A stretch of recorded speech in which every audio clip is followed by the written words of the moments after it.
University of California Natural Reserve System.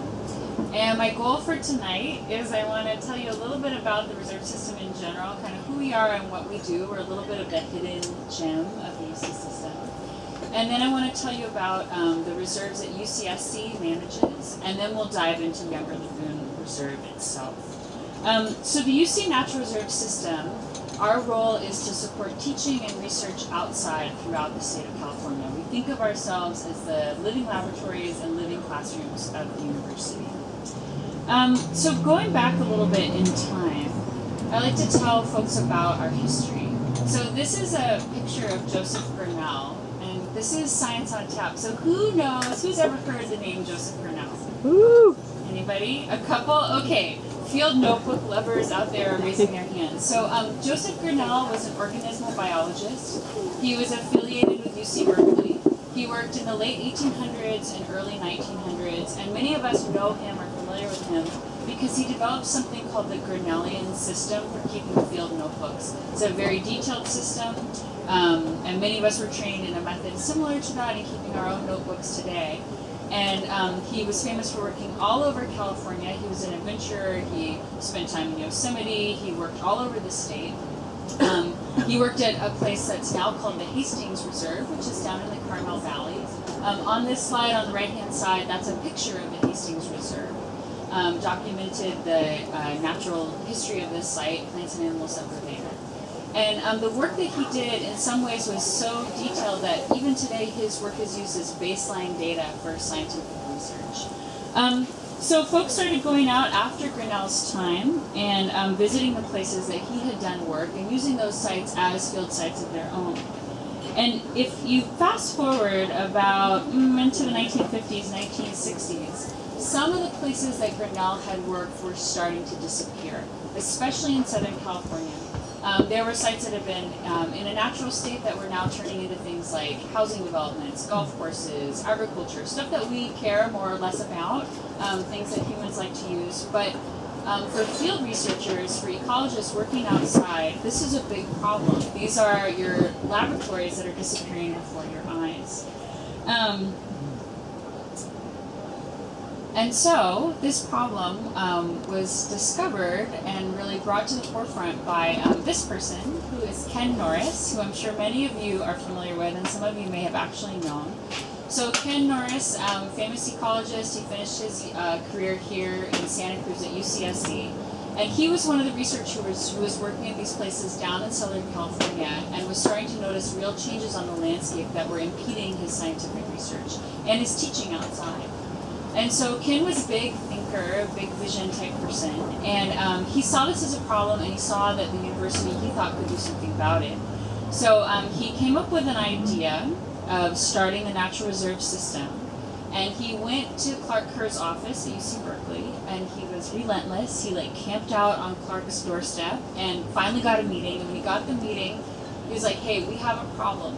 These natural areas are disappearing. We need natural places outside to do teaching and research. The university can do something about it. Let's start acquiring land and using them for outdoor teaching and research. And it's a really big idea, but Clark got on board and they took it to the regents, and the regents approved this idea, and the UC Natural Reserve System was born. I think his timing was really right. It was in the 1960s, the environmental movement was really starting, Silent Spring had been published, environmental consciousness was on people's minds. And so this idea was set.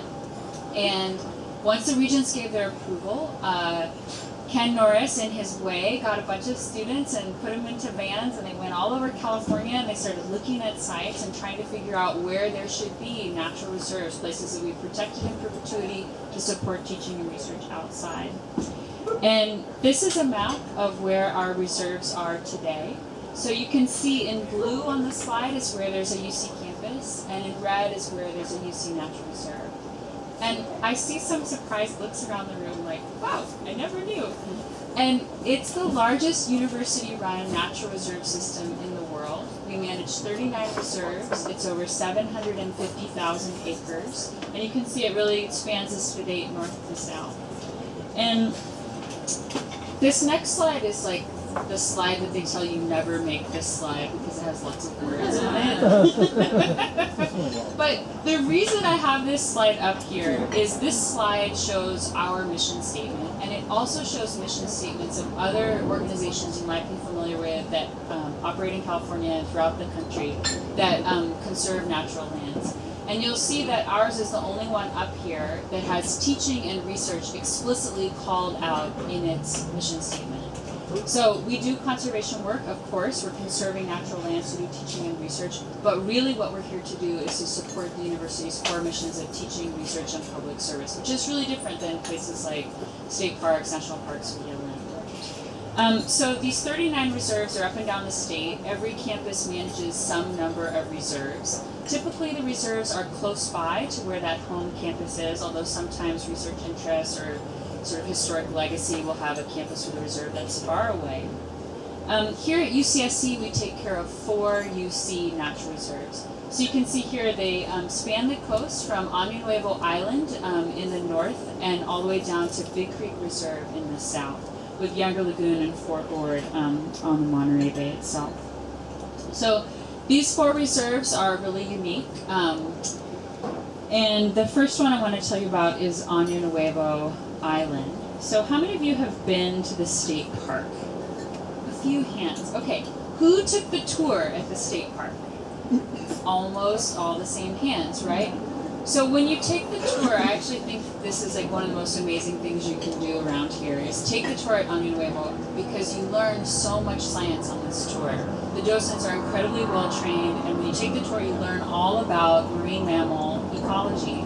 You learn about the elephant seals, who's on the beach, how many bulls, how many, wieners, how many super wieners are out there, how deep the animals dive, how long they can hold their breath, what they're eating, how far their range is. All this really cool up-to-date science is transmitted to the public on these tours.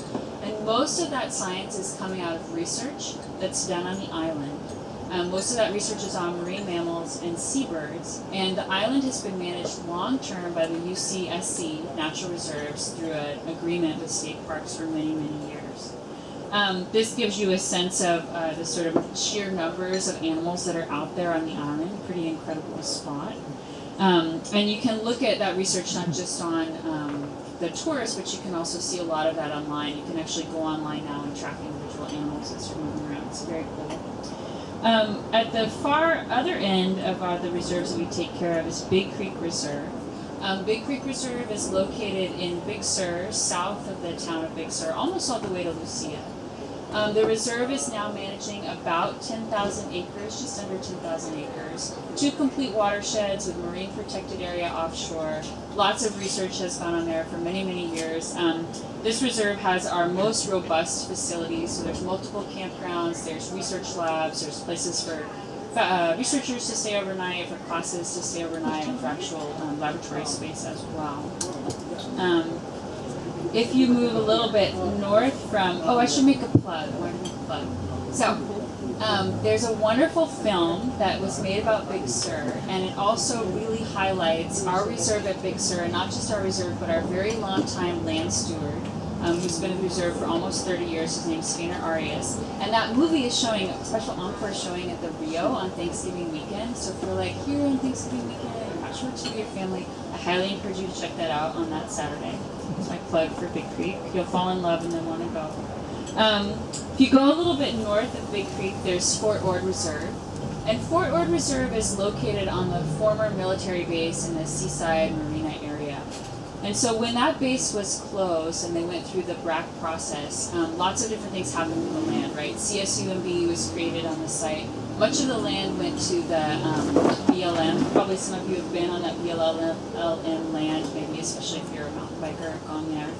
And then about 400 acres of the most sensitive habitat with rare and endangered plants and animals was put into the UC Natural Reserve system.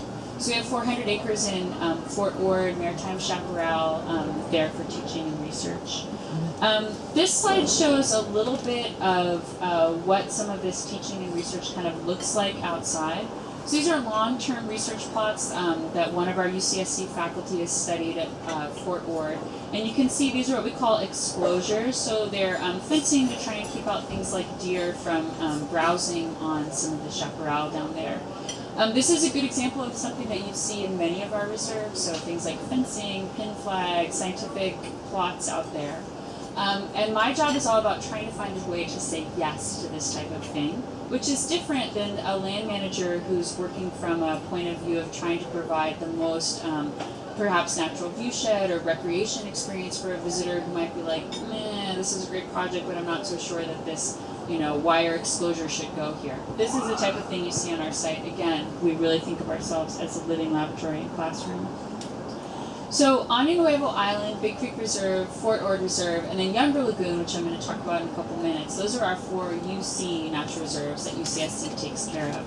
But then we also have something called the Campus Reserve, which probably some of you have heard of. So our Campus Natural Reserve is on our main campus at UCSC. It's about 400 acres. People like to think of it as what we call upper campus, but this slide shows the Campus Natural Reserve in blue. And it actually, you can see it is certainly in parts of upper campus, but it actually goes down through the center of campus and into some of the lower reaches of campus, like Lower Moore Creek. This Campus Natural Reserve was actually started by Ken Norris, the same person who really founded our UC Natural Reserve system. And it really follows a vision that Stanley Kane, who was an early advisor to Dean McHenry, had for UCSC, which was that the incredible natural landscape of the campus be used for teaching and for research. And then there's Younger Lagoon. And Younger Lagoon is what I'm going to focus on for the rest of the night. So Younger Lagoon Reserve is 72 acres that's directly adjacent to the university's Long Marine Lab on the west side of town. And I'm going to start by showing you some photos of land use history on the site over time. So this first photo is from 1926. And what do you notice when you look at this site, or this slide? Anything? Agriculture, right? It's like, to me, it was actually really surprising. Like, I know the land use history of our area, and still I thought, oh, this is great. I'm a restorationist. I'm going to go to the special collections. I'm going to find these early aerial photos of the coast. I'm going to be able to see what the land was like, what different habitats were on the site before there was a lot of heavy-handed human intervention on the site. This would be really informative for me. So I go and I get the photos, and it's like, oh, it is really informative, but what it's informative about is how long there's been human use of this site. So certainly there was Native American use in the area, and during the Spanish period, Mexican period, of course, as well. That said, we haven't found any cultural resources on the site to show that there were any large settlements during any of those time periods. But starting in the 1920s, our site, like much of the coast, was farmed really intensively, primarily for Brussels sprouts. If you fast forward, this is a photo from 1972. So this predates the university's marine lab, but you can see even still, and perhaps even more, there's a lot of use of the site. There's agriculture all the way up to Younger Lagoon. That's Younger Lagoon that's on the left-hand side of the screen. You can see on the right-hand side of the screen, there's a little bit of development over there. So that's the De Anza Mobile Home Park that was built before the passing of the Coastal Act. So it's right there in 1972. And then moving forward a little more than 10 years, 15 years or so, here we are in 1987. So in 1987, the Marine Lab, the original Long Marine Lab, had been built. You can see it there on the point. You can see the blue that's kind of popping out, and that's some of the marine mammal tanks that are still there today. And then you can see that there's still agriculture all around the site. So the family that donated the land to the university for the original Long Marine Lab that you can see here in the site, they donated that property in the 70s, and at the same time that they donated it, they donated the lagoon as well and the surrounding slopes. That area is about 25 acres, and from the beginning, their goal with that donation was that the land would always be protected, and particularly protected for birds. They had noticed that there were many, many birds that came there throughout the year, and they wanted the site to be protected. In 1986, the lagoon, the 25 acres all around the lagoon, was incorporated into Younger Lagoon Reserve, and we definitely honored the intention behind their donation, as well as incorporating this teaching and research aspect to the site. So fast forwarding to today, the reserve is made up of 2 parts. the original Younger Lagoon Reserve, which is the 25 acres around the lagoon on the left-hand side of the screen, and what we call the terrace lands, which is about 47 acres, which is on the right-hand side of the screen, which is in and around the existing development on the site and the development that's currently underway and what's to come. I'm going to start by diving in to talk about the original Younger Lagoon Reserve, and then I'll get more into the terrace lands. So, okay, here we are. I've talked about we, protect all these great habitats throughout California and support teaching and research.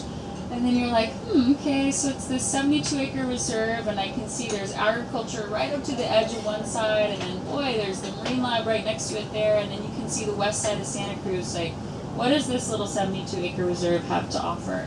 Well, I would say quite a bit. So one of the most unique things about the original reserve is the beach dunes, So our beach is closed to recreation by order of the Coastal Commission. Its access is by guided tour or application for approved research and teaching uses only. And if you get down onto our beach, what you'll notice is that there's, first of all, there's actual topography. There's little hills and valleys out there. There's actual sand dunes. And those dunes are covered with native plants. In the springtime, it's just a carpet of wildflowers out there on the beach. We don't collect driftwood off of our beach. We don't make mobiles, even though they're really cool. We don't burn it, even though driftwood flowers are beautiful. We just leave it alone. And so not only is there sand dunes out there and native vegetation, there's also a lot of wood, and there's a lot of great habitat on the beach. And that habitat draws in things like this wonderful burrowing owl. So this is not stolen from Google. This is a photo that was taken by a graduate student at UCSC, Abe Borker, if you know him. An incredible birder and wonderful photographer. And this burrowing owl was out on our beach for a couple years in a row a couple years ago. And it was making use of an abandoned ground squirrel burrow on the beach. And it's really, really wonderful to have down there. So this next slide, I think of this slide as like this shows a big part of what we do. So you can see that's the same owl on a piece of wood. And there are native plants growing out of that wood and around the wood. And then the inset photo is on the very same day. We had a group of students out with an ecology class. They were learning about field methods, and that's a former intern and student of ours who's looking at the bird through the scope. So she's learning how to use a scientific tool, how to use the spotting scope. She's learning about identifying the bird in its native habitat and working with her graduate student teachers and her faculty teachers out there on the site. And to me, this is really what we do. We get people outside, get them exposed to the tools that they need to be ecologists, researchers in the natural environment. We don't just have birds, even though typically throughout the year we have about 100 different species of birds that will come through, whether they're resident or migratory. We have other animals that live at the reserve as well. In the lagoon itself, there's the tidewater goby, which is a federally listed species. We have other fish there as well. Tidewater goby is about the size of your pinky. It's not that charismatic, but it's a really interesting species. A lot of genetic work has been done on tidewater goby. In addition to birds and fish, we have larger mammals too. So this is a bobcat cruising by one of our motion sensor cameras that we have out on the reserve. This is a few years ago in the afternoon, and about less than an hour later, the same animal came back, and this time the animal has got a brush rabbit in its mouth. So it's pretty cool, I think, predation in action happening at the reserve. So what is this showing? This is showing that larger mammals are using the site, and they're actually able to feed on the site. We have evidence of bobcats and coyotes on our site daily. We'll see tracks or scat from those animals routinely on the beach. So 25 acres around the lagoon, pinched on the sides by agriculture, got the marine lab on the other side. This is a really functioning postage stamp sized piece of habitat here on the west side of town, and it provides refuge for all kinds of plants and animals, which has value in and of itself, and it provides a great resource for teaching and for research right next to the university. I want to shift gears a little bit now and talk about the story of the terrace lands. The terrace lands are newer to the reserve. We took those on in 2008. And we took them on as part of the university's coastal long-range development plan for the Marine Science Campus. And so I want to dive in a little bit to the history, land use history of this site, because I think it really informs a lot of what our programs and research are today. And to do that, we have to go a little bit into wetlands. So wetlands are an important and protected ecosystem. They provide ecosystem services that we care about. They protect us from things like floods. They also provide critical habitat to a number of plants and animals that people care about. We really protect wetlands in the United States. So wetlands are protected at the federal level by the Army Corps of Engineers. And at the federal level, for an area to be considered a wetland, you have to meet something called the 3-parameter test. So the site that you're looking at, if you're trying to determine is this a wetland or not, it has to have wetland soil, wetland plants, and wetland hydrology. Basically, it has to be wet, and then it has to support these soil characteristics and plants that grow in wet places. In California, along the coast, we have decided that we care about wetlands so much along the coast that wetlands are protected by just the 1-parameter test. So if you're in the California coastal zone, for a site to be a wetland, you only need to have wetland hydrology, wetland plants, or wetland soil, just one of the 3. So, not surprisingly, the Marine Science Campus is in the California coastal zone. So this is a map from the county. And it has the fault zones and the coastal zone on it. So you can ignore the faults for tonight. I'm not a geologist, but even though that's cool. So you can see this blue shaded area along the coast is what you want to focus on. And the coastal zone is a politically drawn line. So in the north part of the county, it's about 5 miles inland. And it comes down south of going at about 5 miles inland, and it begins to hit with Empire Grade. And it follows Empire Grade down past UCSC to Western Drive, runs down Western Drive, hits Highway 1, and goes south out of the county on Highway 1. And if you are on the coastal side of this line, and you want to do something on your property, you have to involve the California Coastal Commission. And if you're on the inland side of that line, you're outside of the coastal zone and you don't involve the California Coastal Commission. So you can see, yes, Younger Lagoon Reserve and the Marine Science Campus is in the coastal zone. Just sort of thinking about UCSC in general, most of the main campus is not in the coastal zone, but the property that the university owns across the street from the Arboretum, people think of it as like Inclusion Area A or the Mima Meadows, that area is in the coastal zone, which has big implications for land use planning. So thinking back for that wetland determination in the California coastal zone, you need to have either wetland hydrology on your site, wetland soil, or wetland plants. So what do we know about the terrace land's hydrology?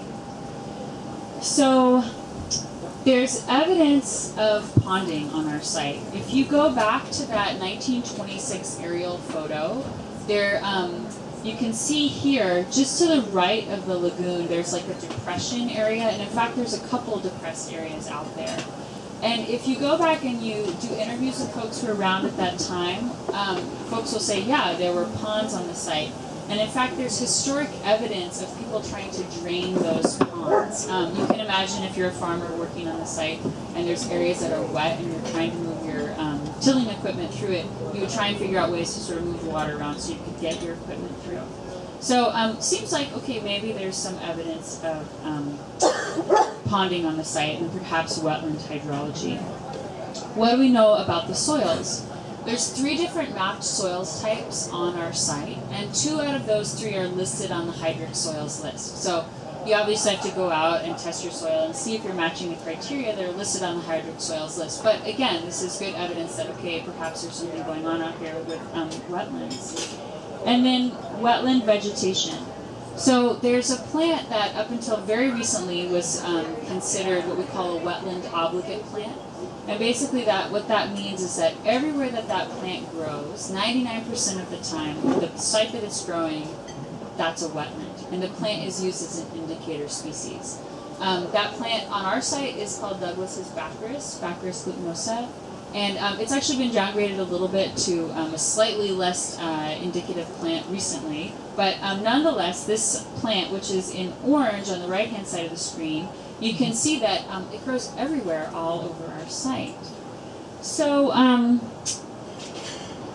should have said this earlier. So the university in 1999 purchased the land that was to the east of the existing Long Marine Lab. All that land between the existing Long Marine Lab and the Kansas Mobile Home Park, all the way up to the railroad tracks, the university purchased with the intention of expanding the Long Marine Lab. Basically similar to on the main campus. Enrollments are growing, there's lots of majors that are impacted, and the campus wanted to expand the site for coastal research and teaching. And so all of this, though, really plays into whether there are wetlands or not on the site, because as I've said, here in the coastal zone, you basically need to have one of these three things for a site to be considered a wetland. And if the site is a wetland, you can't build in it, and you have to protect it. So the university bought the property, and they started to do their due diligence, doing biological monitoring investigation of the site. And as they were doing that, some folks in town started to get concerned about what might be happening on the site. So even our campus, one of our campus papers, the Fish Wrap Live, back this was in the 90s, was saying, UCSC is pushing for coastal development, going to build on the last coastal meadow in town. So you've seen the historic aerial photos. You know that, in fact, this is former agricultural land. But over time, the land had stopped being farmed in about 1989. Wells Fargo had taken the property back from the farmer and was holding it and trying to figure out what they could do with the site. Wells Fargo came up with a lot of different plans for the site. They wanted to put a conference center on the site, hotel developments, a variety of things. And UCSC was involved as a potential partner down there because the Marine Lab was already there on site. And this was met with a lot of resistance from town. And I think you can understand why. Over time, this site was beginning to what we call passively restore. And some of the features and functions of it that folks care about, whether that be for open space, for habitat for plants and animals, or as a dividing line between the more rural up coast and the more developed in part of town, or simply as a place for people to perhaps take a walk on, folks were saying, hey, we're concerned that this site is going to be turned into something else, can be developed and modified in a way that we don't want. So Wells Fargo eventually kind of pulled out of trying to develop, and in 1999 they sold the property to UCSC. UCSC started working on their site planning, and again there was controversy, and much of that controversy was around whether or not there were wetlands on the site. So eventually this slide shows where the wetland determination was made, and so everything on this site that's in dark blue, that's a wetland, protected wetland on this site. And all of the light blue is where there are wetland buffers. And so wetland buffers are just a man-made distance from a wetland delineation line. And they're there basically to account for the fact that wetlands will shrink and swell sometimes, right? Like right now we've had all these drought years, and so some of the wetlands have been getting a little smaller. But if we have a bigger wet year, the wetlands boundaries can increase. And they also are there to just function as an extra buffer, really taking account for the functions that wetlands have that we care about. So if you keep this map in your mind, and you kind of think about, the university had purchased about 60 acres on the right-hand side of the screen, a bunch of open area that they were considering building on. But you see much of it is actually federally delineated wetlands. And it's kind of the opposite of like, you break it, you buy it. It's like they already had purchased it, and now they're going to be obligated by the California Coastal Commission to protect it. So ultimately, in the end, what happened was, this is kind of in a way like the reverse of the slide I just showed. So in black is the area where there is already development on the site, or in the future there potentially could be development. And everything that's outside of that, the blue, the darker green, the hashed yellow, that's all been put into Younger Lagoon Reserve. So the way that the university decided to protect the site was to put those 47 acres that contained wetlands and wetland buffers, and then these sort of little bits and pieces of habitat, some of which was considered environmentally sensitive, and some of which was just sort of like odds and ends, ended up coming into the reserve. And so now on the site, 72 of the 100 acres that the university owns are in the reserve, and the remaining is either developed or potentially could be developed. So the focus of my talk tonight is not about the development, the marine lab, although I'm sure there'll be questions. I'm happy to answer them. But I did want to show this this is an artist rendering that's several years old of potential build out on the site. So the buildings that are shown in a lighter color are existing already on the site, and the red shows potentially what could happen in the future. Just the site that's kind of in the middle of this screen, just the little red clump that's north of the NOAA Fisheries facility is what's being currently built. But all of the infrastructure for the future buildings has to be put in at the same time. So all of the seawater lines, sewer, electrical, telecom, all of that's going in at the same time. And so that's part of why this site feels so changed right now. The building that's going in is the Coastal Biology Building, and I'll have a couple artist renderings of that as well. It'll house our Ecology and Evolutionary Biology department down on the site. I don't know that we're going to get another whale skeleton. We have quite a number, but the artists, I think, really like them, and so they rendered some more whale skeletons. One thing we will have that is shown in this slide is that tower that's next to the building. And so that tower, if you go down to our site, you'll see these towers at all of the buildings. And those are seawater towers. And all of our buildings are piped with seawater. It's really the lifeblood of the Marine Lab. It's really why the Marine Lab is where it is. We have an incredible system that pumps about 1 million gallons of seawater a day through these buildings into tanks that are supporting invertebrates, fish, marine mammals. It gets recirculated back out to the open ocean, and it's really why the Marine Lab is where it is. This is that same building, just from another view. So, okay, the university has an approved plan of where they can develop, and Younger Lagoon Reserve took on these 47 acres on the terrace lands, former farmland. So what are we doing out there? One of the big things that we're doing is native habitat restoration. So as you saw, our site is heavily disturbed.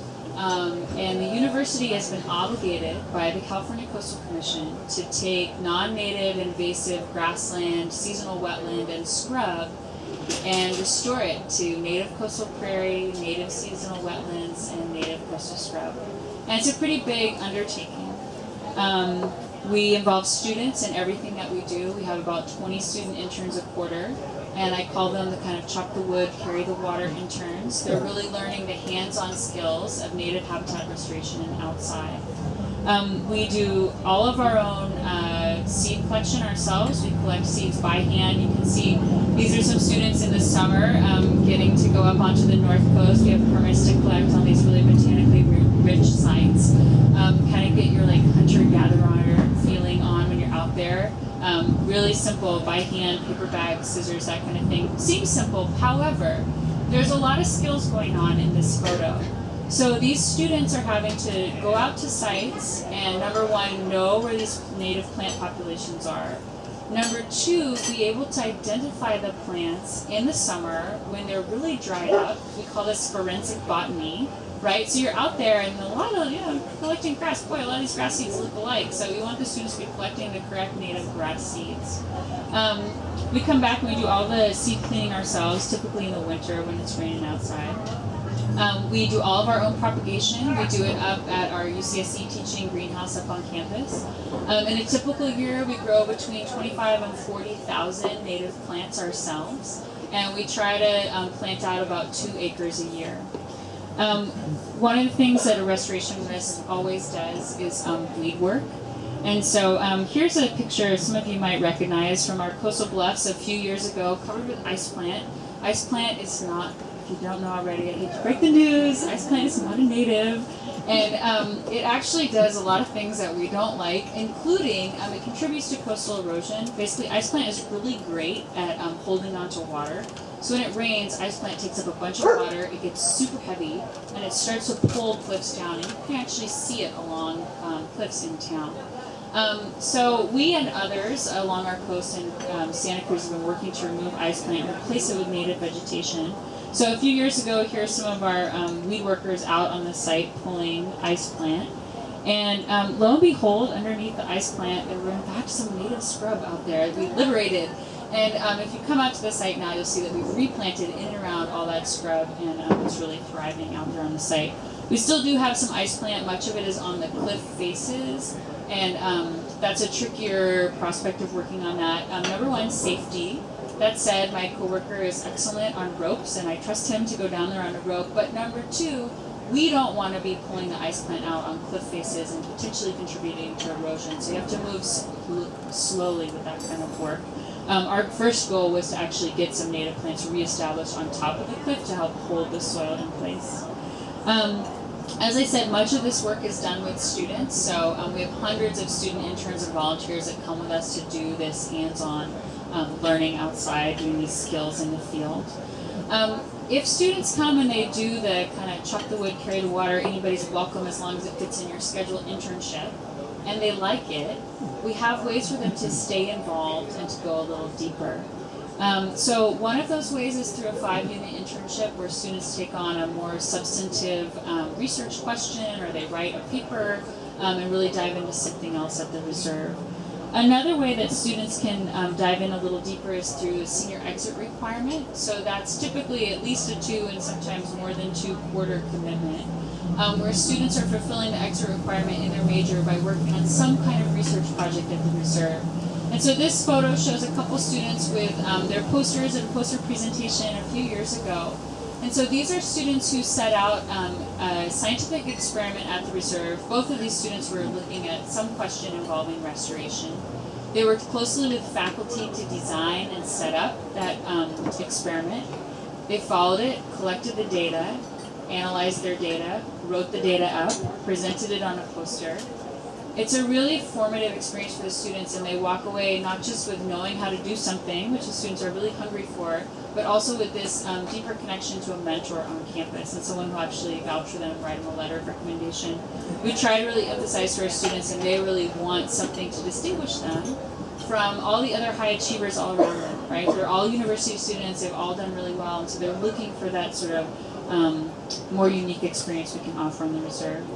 In addition to our interns, we also function as an outdoor classroom for the university. So every reserve is unique, and most of our reserves are in more remote places, like Big Creek, right? Anyone who's been to Big Creek knows you've got to pack, if you're taking students, you have to pack the van and get the camping gear and all the food, and you drive down, and it's 3 hours. And that's a wonderful experience, but not every class is going to be able to do that, and not every student is going to be able to do that.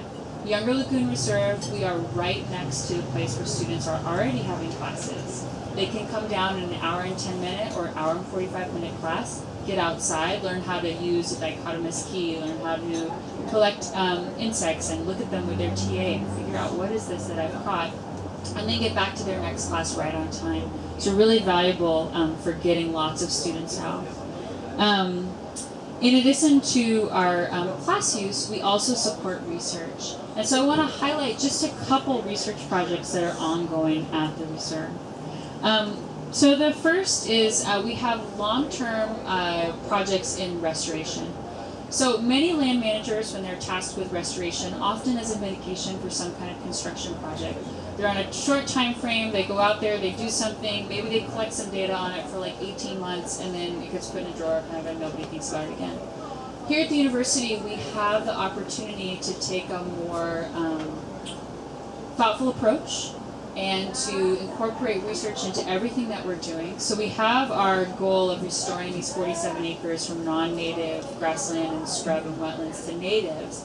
And at the same time, we're trying to document what we do and incorporate research so we can help others to figure out, hey, what are the best methods for controlling exotic vegetation, for restoring these native habitats. So Karen Hall is our faculty advisor, and she's actually giving a talk on some of her research at the Santa Cruz Museum of Natural History Naturalist Night in the spring, if you want to know more about some of the stuff that we've been doing out there.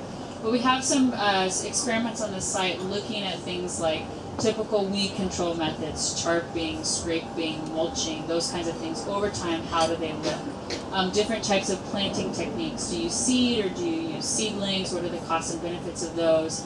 Trying to follow life cycle issues, like we use sometimes this black plastic tarping to control weeds. People really like it because it's low toxicity, but at the same time it's a plastic and it has long, you can only reuse it so many times before it goes to landfill. So trying to actually quantify some of that out, not to mention the person hours that it takes to do restoration work on the site. Another project that's going on and that you can actually hear about next month here at Science on Tap is the International Drought Experiment. So this is a project that Michael Loic, who's a faculty at UCSC, is spearheading along with Kathleen Kay and Karen Hall. And this project is part of an international project that's trying to simulate drought across the world and then understand what are the impacts going to be on vegetation. And so we have a series of plots set up at the reserve where we collected a lot of baseline information on what was happening in those plots to begin with, what plants were there, what's the soil moisture, like that type of thing. And then some of the plots have roofs basically constructed over them that are going to try to keep water off of the plots to simulate drought. So you're probably already thinking like, you're simulating drought, those plants are all going to die. But hopefully we're going to have some rain this year and we're going to be able to see over time what's happening to these plots. Some of the plots are planted with native plants, so we can try to get a sense of what's happening with drought impacts on natives as well. This project is also part of a larger UCSC initiative and a larger UC Natural Reserves initiative, which is called ICIKI, which is basically trying to look at climate change effects across the reserve system. So really trying to leverage the fact that we have these 39 reserves up and down the state, and what can we learn about climate change over time on these sites. The last research project that I want to highlight has wrapped up pretty recently, but it's one that's out in the lagoon, and one that you might see if you came to visit our site. So the picture at the bottom of the screen shows a groundwater well. And this groundwater well is part of a project trying to look at how does water and potentially things that are in that water move from places like Younger Lagoon out to the near shore, and what's happening with water from the near shore coming back into the lagoon. So Younger Lagoon is like a lot of our pocket beaches. Most of the year it's closed to the ocean by a sandbar, and in the winter if we get enough rain and we get a big enough storm, that sandbar will blow out and all the water in the lagoon will go rushing out to the ocean, and then new salt water from the ocean will come in, refill the lagoon, and rebuild that sandbar. And so we know about this connection that happens in the winter between places like Younger Lagoon and the ocean, but there's a group of researchers at USGS and at UCSC who are interested in what's happening throughout the year in terms of exchange between groundwater and the ocean.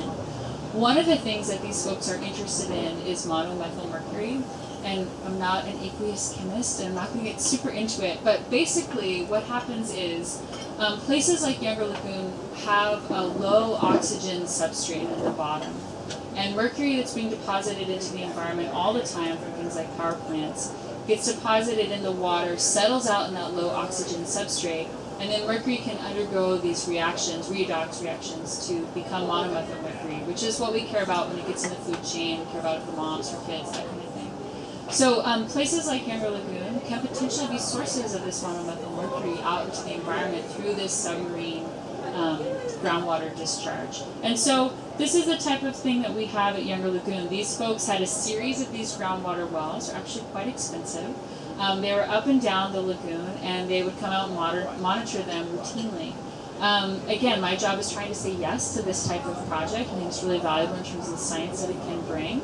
But if you're going out to a state park and you see a bunch of these wells, you might think they're cool. Your kids might think they're so cool that they want to go over and maybe mess around with them, play with them, and that's awesome. I would have done that too. But as a researcher, it's really valuable for us to be able to say, hey, this is a site that has access for teaching and for research only, and we can guarantee you that your thousands of dollars in research equipment can be here and will be protected and prepared. So with that, say thank you, and I'll take any questions that folks have.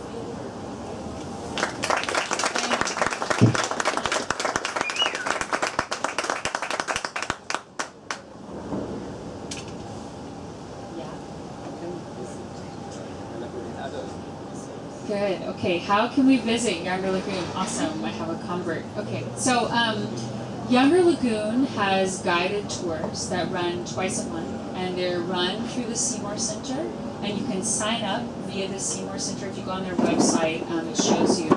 It's RSVP only. It's like 10 people that go. You go out with a docent. The docent's been through docent training and worked with myself and my staff, so you'll learn a lot about the ecology of the lagoon. It's pretty cool. And that's the way to get out onto the lagoon and onto the beach, and you can interpret the plants, the animals, natural history that's happening down there, and also research. So they'll explain to you what you're seeing if there's research equipment out on the site. Other reserves, well, and I should say as well, so the terrace lands are open to the public from dawn till dusk. There's the trail that goes around, and people can walk out there and you can see what's happening with our restoration on the site. Other reserves have differing levels of public access. So some reserves, like Año Nuevo Island, I've actually never been there. So it's really like you need to be going there for a research project or you're not going to get there. Other reserves have public education programs that you can go and you can see them on. We have a website that's for all of the reserves that has, and kind of down the rabbit hole will lead you to find out more about those. Other questions? Jamie, and then in the front. Are there salmonids in Younger Lagoon? Good question. No, I wish. That would be awesome. Are there salmonids in Younger Lagoon? No. So far, the two main species of fish that we see are the three-spined stickleback and the tidewater goby, both of which are like the size of your pinky. Every year when the lagoon breaches, we do seining, which is just going out with a big net and sampling what's in the lagoon. We do that quarterly.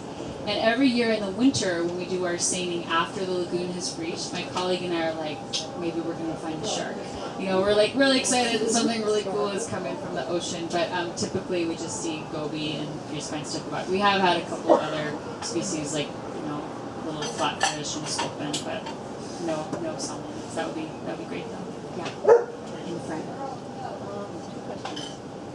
One, you said that you have thousands of seeds. Yeah. And then you plant 2 acres. Is that all of the thousands you plant a year? Right? So it makes it seem to be valuable. Yeah. Yeah. So the question is, you're collecting thousands of seeds and you're restoring 2 acres. It seems like a lot of work. And yes, it's a lot of work. And I think at many sites, if they were tasked with restoring 47 acres, they would approach it from a much more mechanical approach. They would try, if they could, and do tractor work out there and try to put in, if they had enough native seeds, to lay out with a tractor. There's a couple of reasons why we haven't taken that approach so far. The first is we are really trying to incorporate students into all that we do, and we see a big benefit in teaching the students about seed collection, propagation, planting, all that type of work.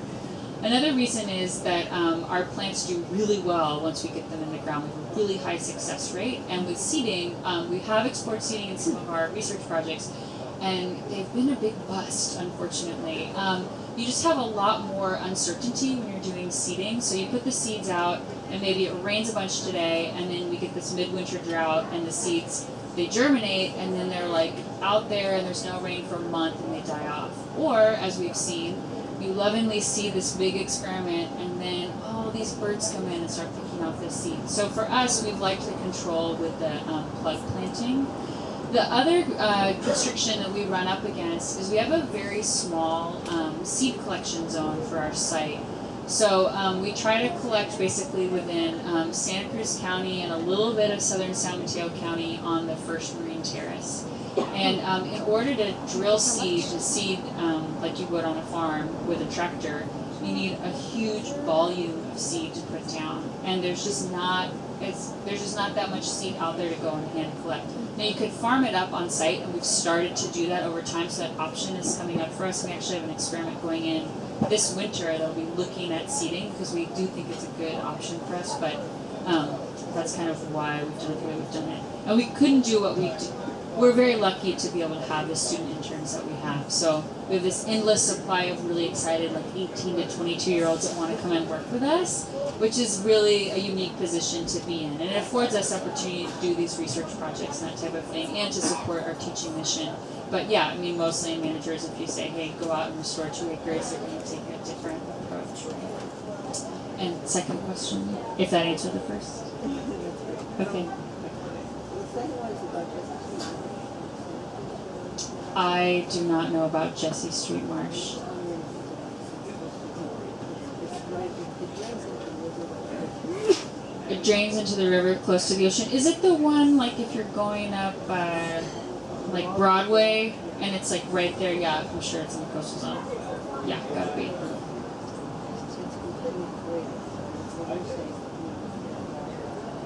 Yeah. Ooh, good question. So the question is about Jessie Street Marsh and whether it's in the California coastal zone or not. And it sounds like for sure it is if it's right by the San Lorenzo River. And then about it seems really degraded and what are some suggestions for potentially improving Jessie Street Marsh. So I don't know very much about that site and I don't know who owns it. But if it's Santa Cruz City or County, I mean, there certainly should be a plan for that site. Be curious to know. Oh, it's the city. They don't have a plan, and she feels they're not following it. So I bet that plan has a lot of really good recommendations in it. I'd be curious to see what's in there. Yeah. Cool. Okay. Yeah. Great. I look forward to that. More questions? Yes. Hi. Given the history in agriculture.